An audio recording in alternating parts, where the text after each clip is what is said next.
Welcome to Math with Professor V. In this video, we're going to go over how to use the Jacobian to evaluate double and triple integrals. We're going to start off with some examples where we're given the transformation and then other examples where we have to determine what transformation is appropriate. This is a continuation for the video lecture on this topic, so if you need an introduction into what exactly the Jacobian is, I will link the video here. Click the top right and it's in the description. Okay, I'm just going to jump right in though because people need more examples and I'm happy to provide them. So first one, we have double integral over r, x minus 3y dA. R is the triangular region with vertices 0, 0, 2, 1, and 1, 2. And then we're given what transformation to apply. So we're going to go from the xy plane to the uv plane. First, let me draw the region r, which is in the xy plane. And I have to figure out what the equations are that bound this region. So we have a little bit of work to do. The vertices are at 0, 0, 2, 1, and 1, 2. So 0, 0, 2, 1, 1, 2. Indeed, we have a triangular region, and this is the region R.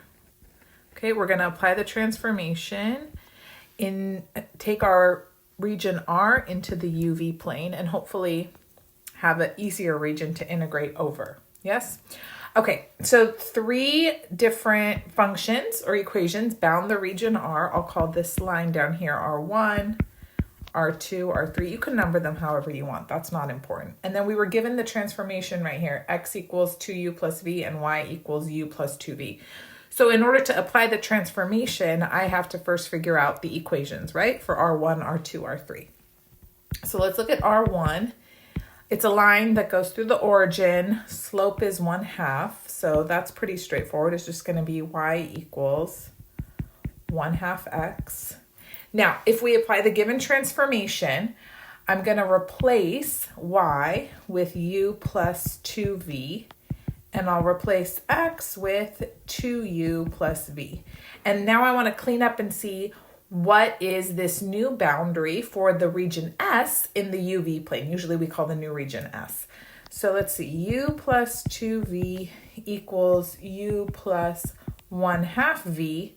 U cancels out. How do I have 2v equals 1/2 v? That's the same thing as saying 3/2 v equals 0, which is essentially v equals 0. So we'll call this S1, okay? V equals 0. Boom.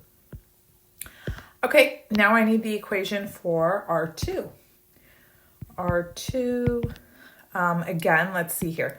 It's a line. In this case, the slope is -1. And if I continued, the y-intercept would be 3. So it has the equation y equals 3 minus x. Again, apply the given transformation. So y is u plus 2v equals 3 minus 2u plus v. And then everything can simplify further. So u plus 2v equals 3 minus 2u minus v. And then what do we get from here? I get S2, which will be u plus v equals 1. Okay. Now I have one more, R3. So what's R3's equation?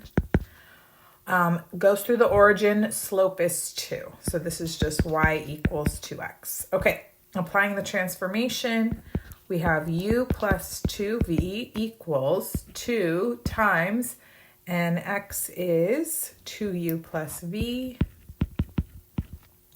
And then we'll have u plus 2v equals 4u plus 2v. 2v cancels, 3u is 0, which is the same as just saying u is 0. So that's S3. U is 0. Okay, so S1, S2, S3 bound my new integration region in the UV plane. Hopefully it's simpler to integrate over than the region R in the XY plane. And let's graph now S1, S2, S3 in the UV plane to see how we're going to set up our limits of integration. So usually you put it in alphabetical order as well. So U horizontal axis, V vertical axis. So V equals 0, that will be horizontal line, the U axis.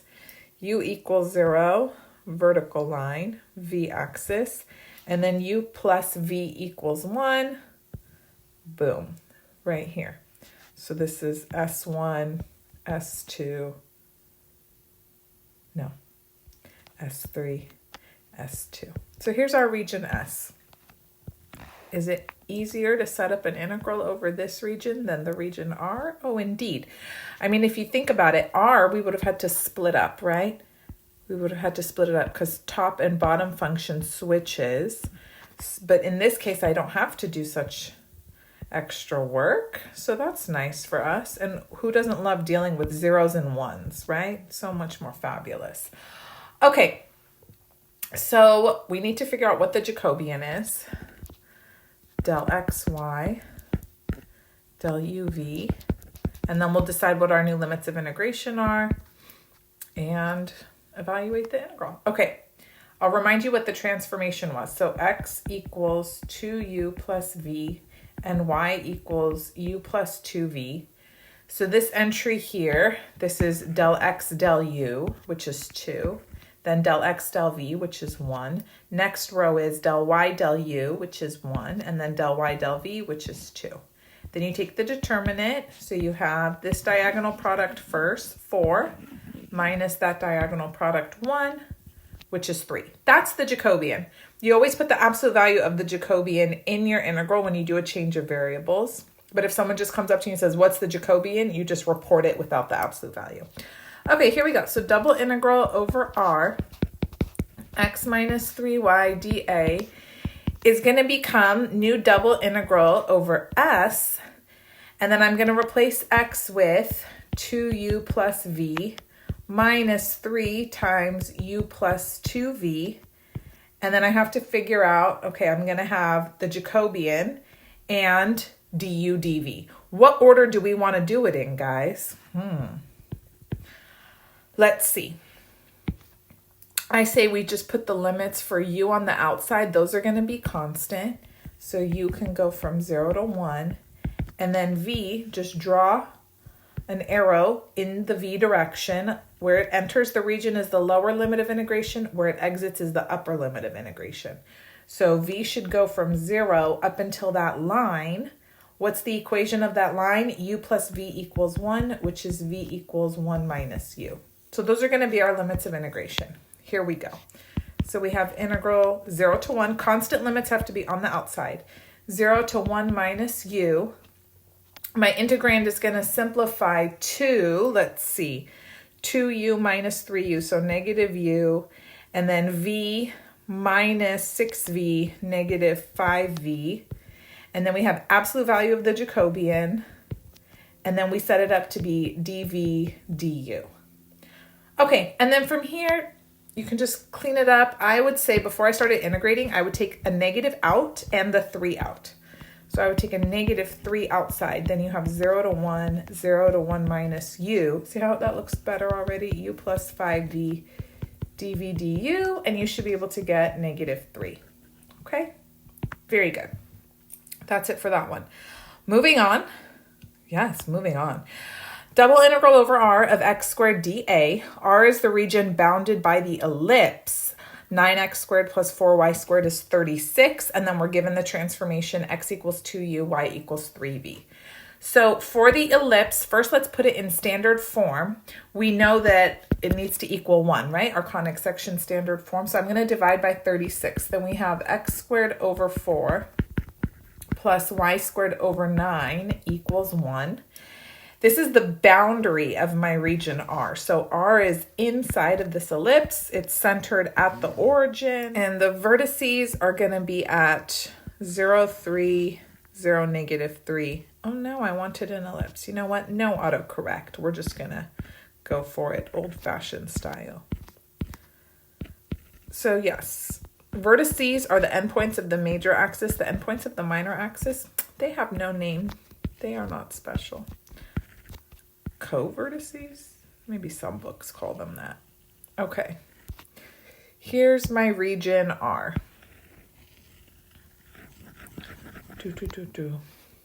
Nice.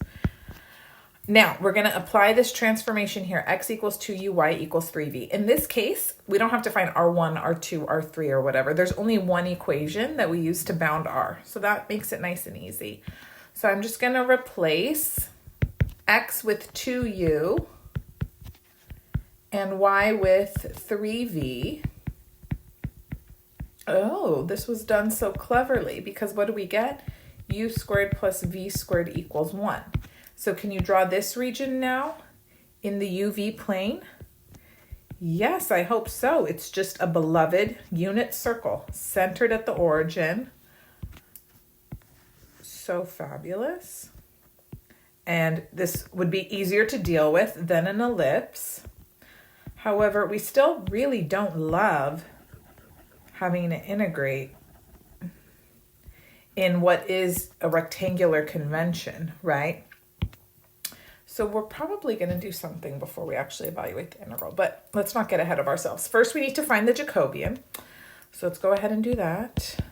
Del xy, del uv. So I need the determinant of partial of x with respect to u is going to be 2. Partial of x with respect to v is 0.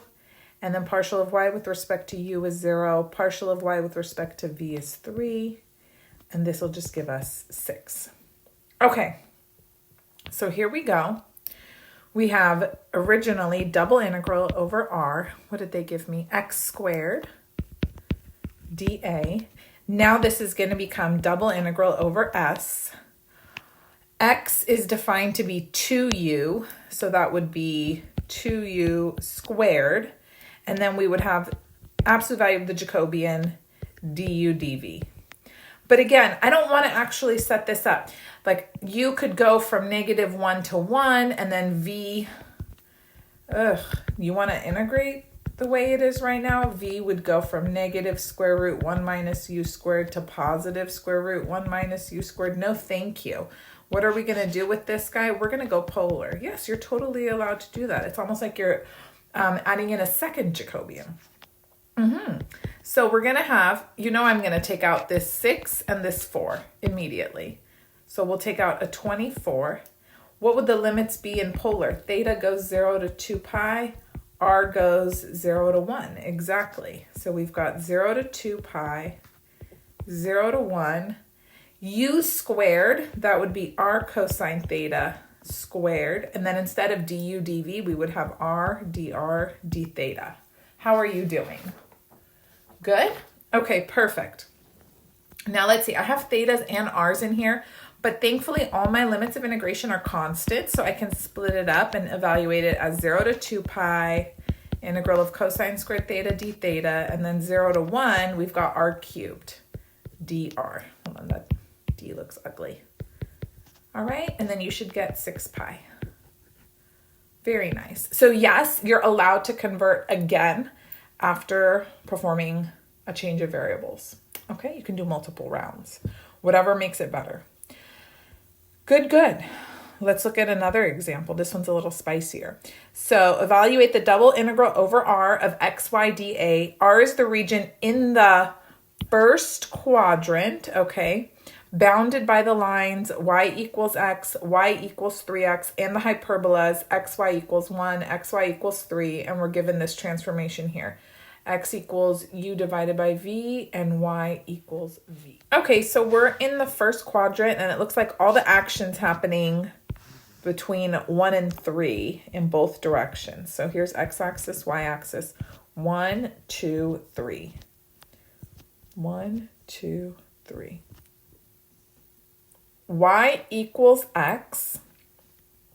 Let's get that going first. Y equals x. Slope 1 goes through the origin. Here you are, y equals x. Y equals 3x. Okay, slope is 3, also goes through the origin, much steeper. Hopefully that will be enough. And then xy equals 1. If you want to think of it, it's y equals 1 over x and y equals 3 over x. Now they told me we're only in the first quadrant, so I'm not going to draw the portion that's over here. Okay, so just the part that's here. We can just substitute in a couple numbers. So if x is 1, y is 1. So that'll intersect with this line here. If x is a third, y is 3. And if x is 3, y is a third. So it's over here somewhere. So this is y equals 1 over x. And then y equals 3 over x. So if x is 1, y is 3. If x is 3, y is 1. So it's just above it. It doesn't have to be super perfect, just so long as I kind of understand what the region's looking like that's getting bounded by these guys. Oh my God. I couldn't even imagine trying to set up an integral over this region. What a mess it would be, right? You'd have to split it into so many because it keeps switching which function's on the top, which function's on the bottom, bounding it. So here's the region R. So let's just number, we have four curves, right? Bounding the region. I'll just say this is R1, R2, R3, R4. Okay. So who did I call R1? R1 was, I'll refer to it how it was originally, xy equals 3. So let me apply the given transformation. X is u divided by v. Y is v equals 3. So then this gives me S1, which is just u equals 3, right? Because the v cancels out. Perfect.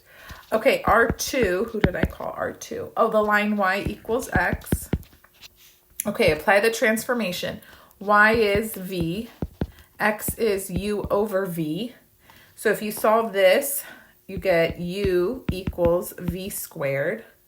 Now, when we graph it though, it's easier to isolate v because I'm going to put u as the horizontal axis. And v would be plus or minus square root of u. However, since we're in the first quadrant, I'm only going to take the positive. So S2, I'll just say is v equals rad u. Okay? And then continue. So R3, xy equals 1. Maybe you can see there's a parallel with S1 and what's going to be S3. I don't have to actually go through all the steps. It's just going to be u equals 1. Exactly. And then R4 is y equals 3x. And then similarly, that's going to become v squared equals 3u. So S4, I'm just going to take it to be the positive radical, v equals rad 3u, because the problem said we're in the first quadrant, okay? So let's graph S, and hopefully this transformation will make the region easier to integrate over and set up a double integral over. Hopefully they didn't do us dirty. Okay, so let me go up to 3 again. That looks like it's gonna be all I need. 1, 2, 3. Okay, so we've got u equals 1, u equals 3,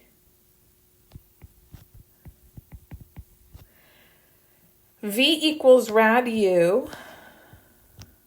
That'll be like this.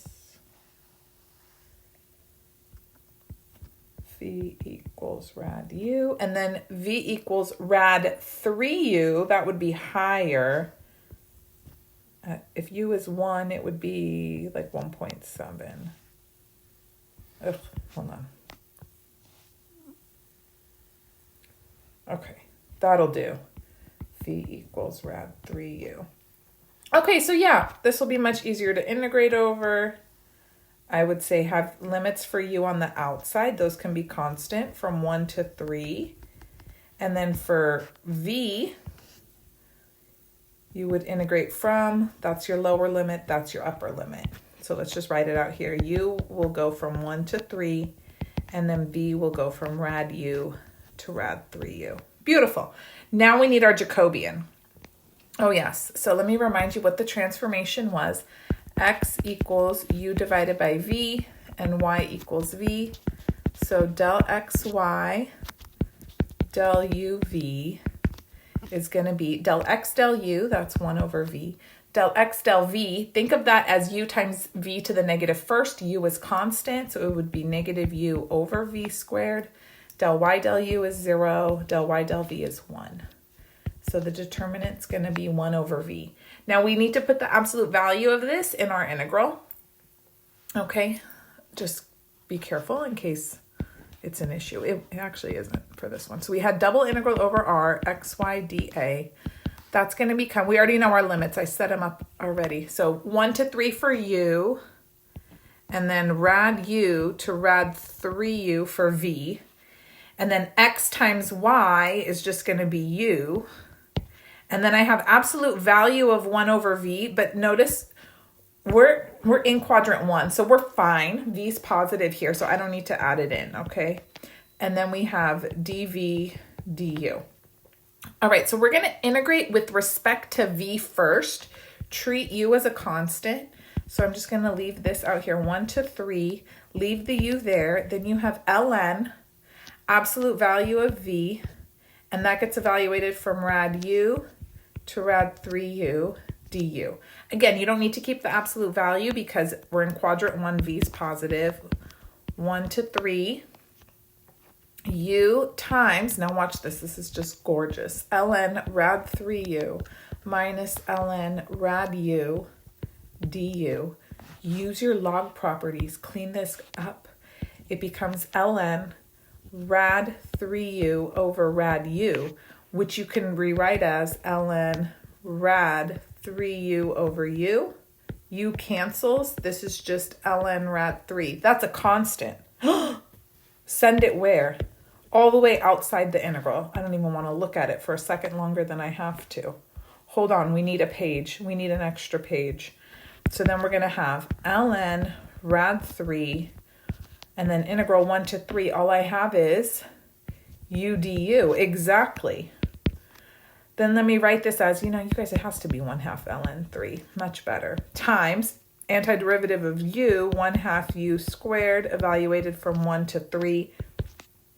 All of this is 1/4 ln 3 times 9 minus 1. That's 8.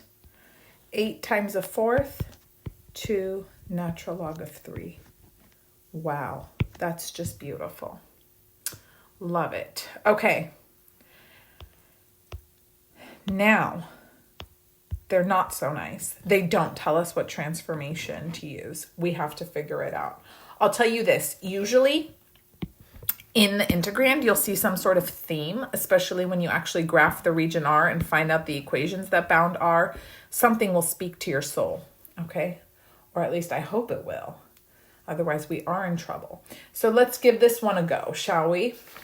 Double integral over R, cosine y minus x over cosine y plus x dA. I mean, good luck trying to integrate it the way it is. Ugh. Okay, here we go. R is the trapezoidal region with vertices 1, 0, 2, 0, 0, 2, 0, 1. So we're in quadrant 1.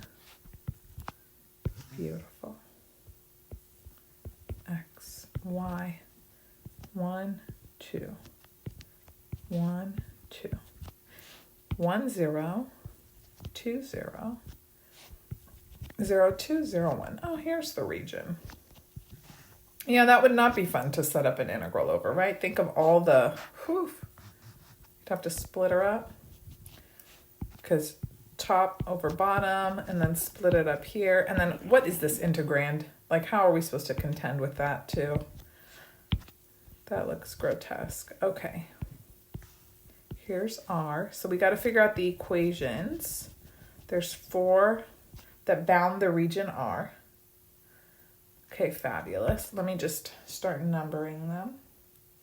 This is R1, R2. You can number them however you want. It won't matter, okay?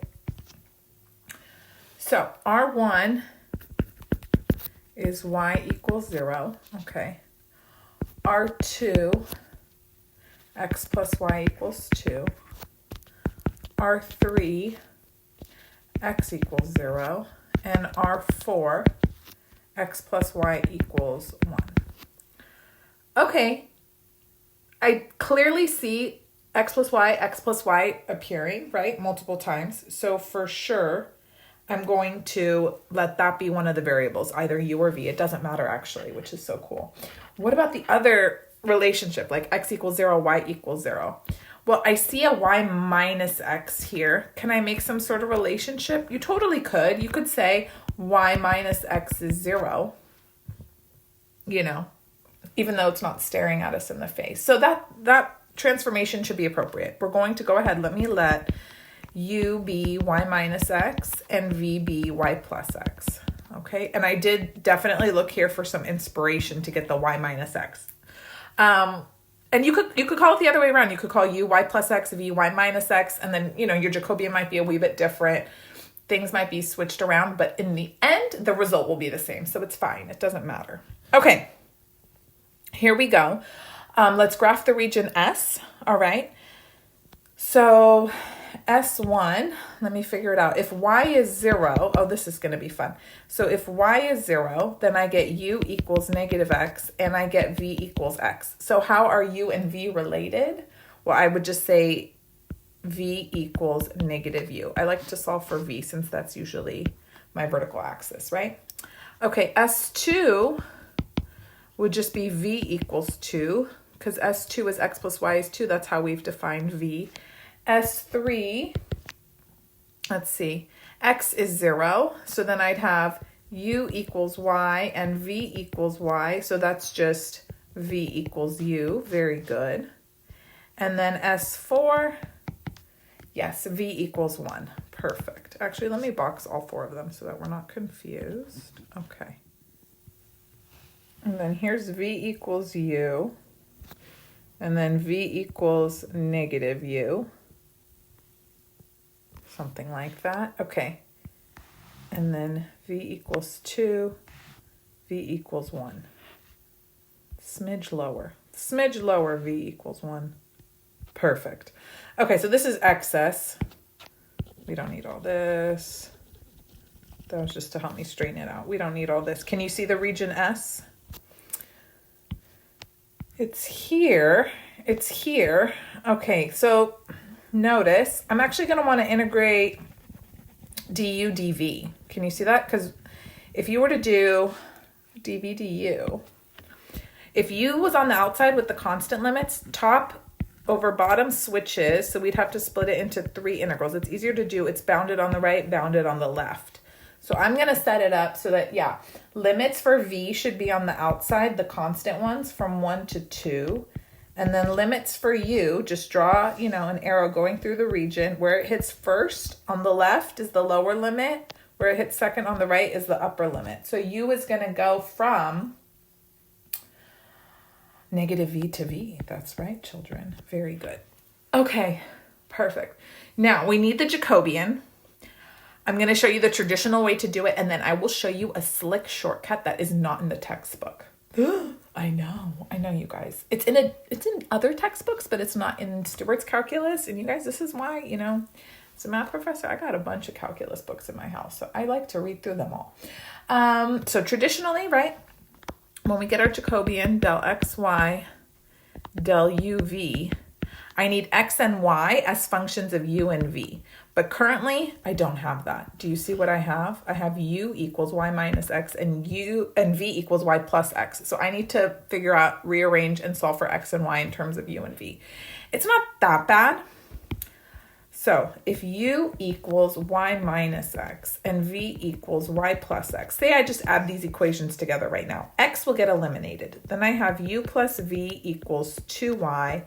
So I could say y is 1/2 u plus v. Oh, okay. That worked great.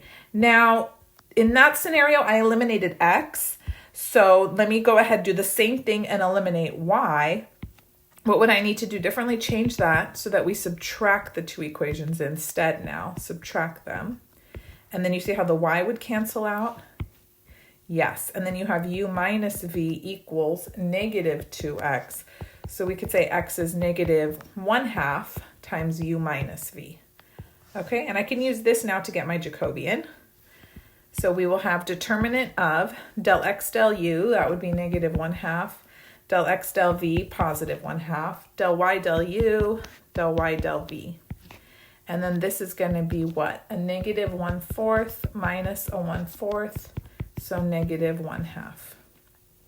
Okay, that's the traditional way that our textbook shows. I promised you a sneaky shortcut. Are you ready for it?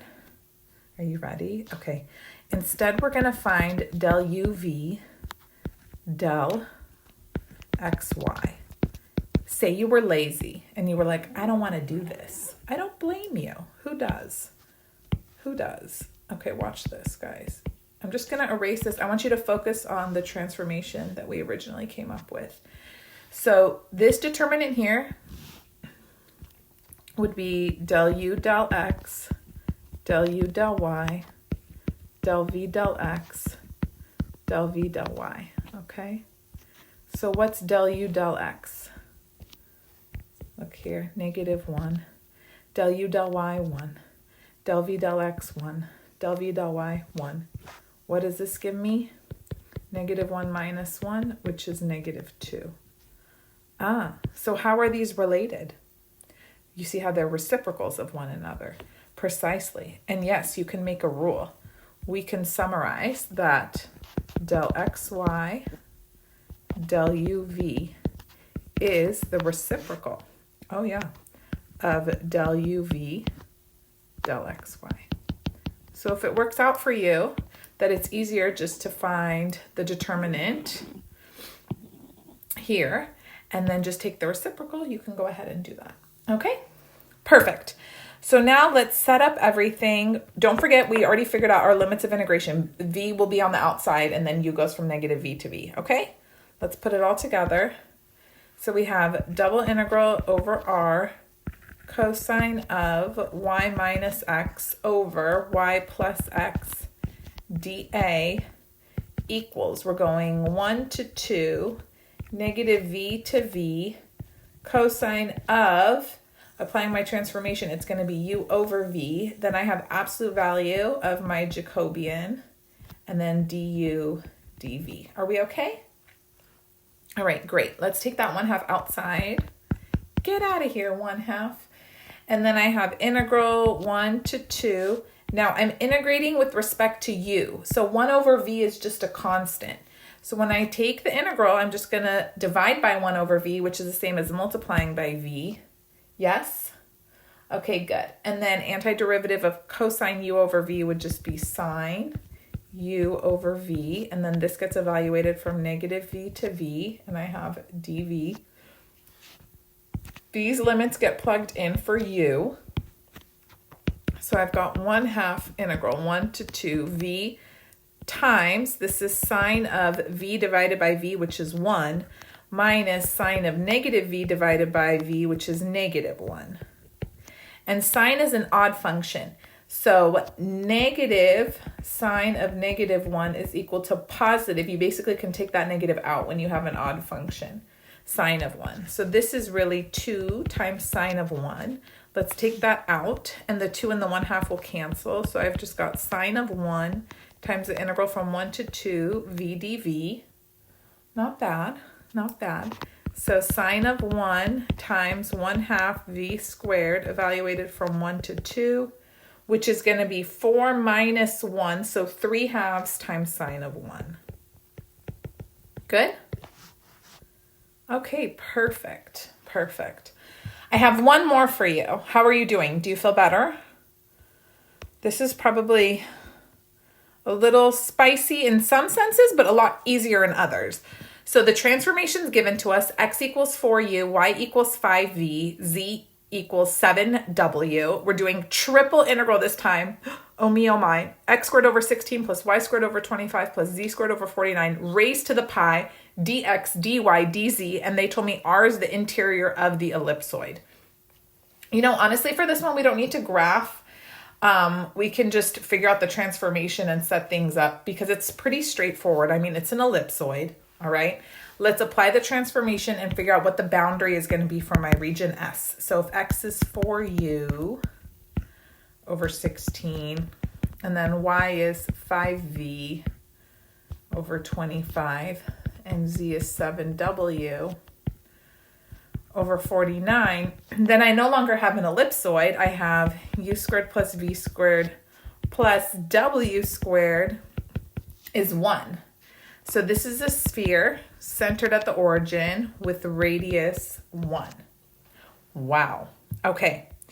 So let's go ahead and find the Jacobian. This time it'll be a 3 by 3, right? Because we have del x, y, z over del u, v, w.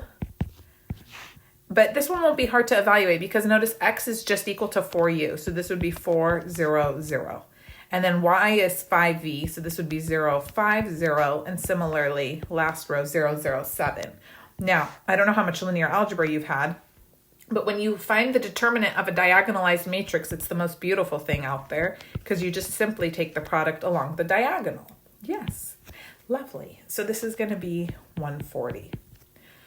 Okay, so this triple integral over R becomes triple integral over S of u squared plus v squared plus w squared raised to the pi, right? And then we have du, dv, dw, and a 140. 140 du, dv, dw.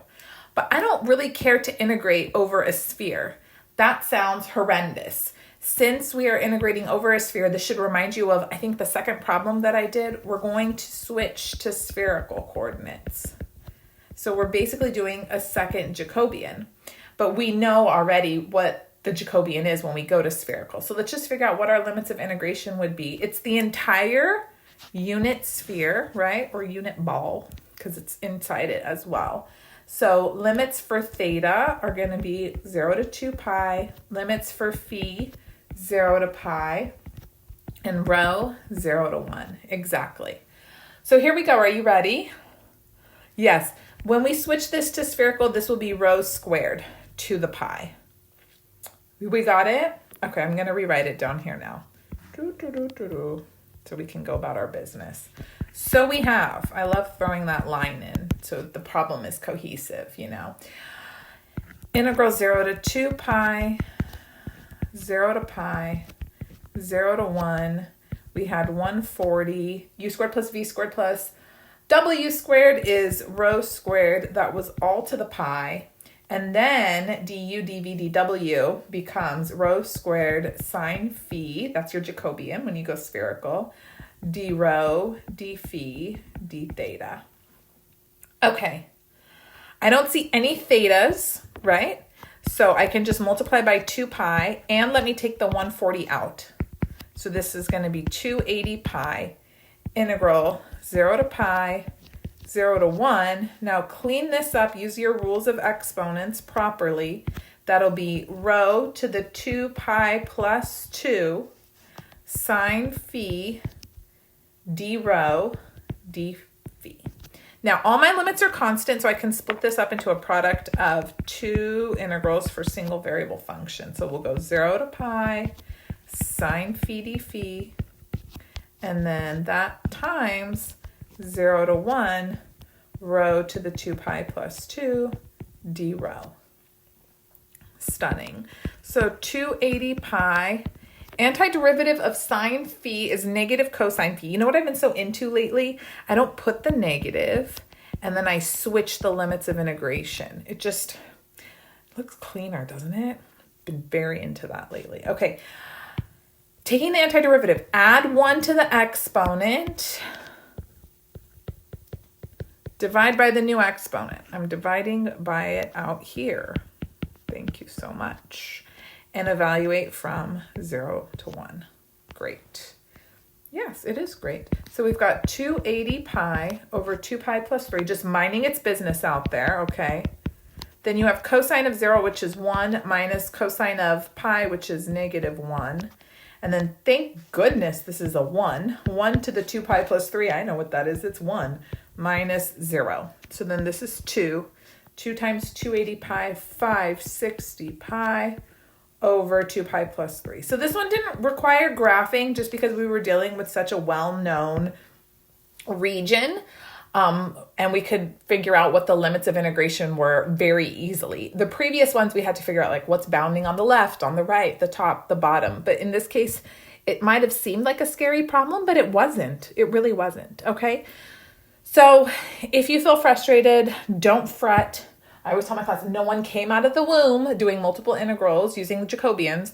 So just keep practicing until you get to where you feel like when it's test day, nothing will stop you.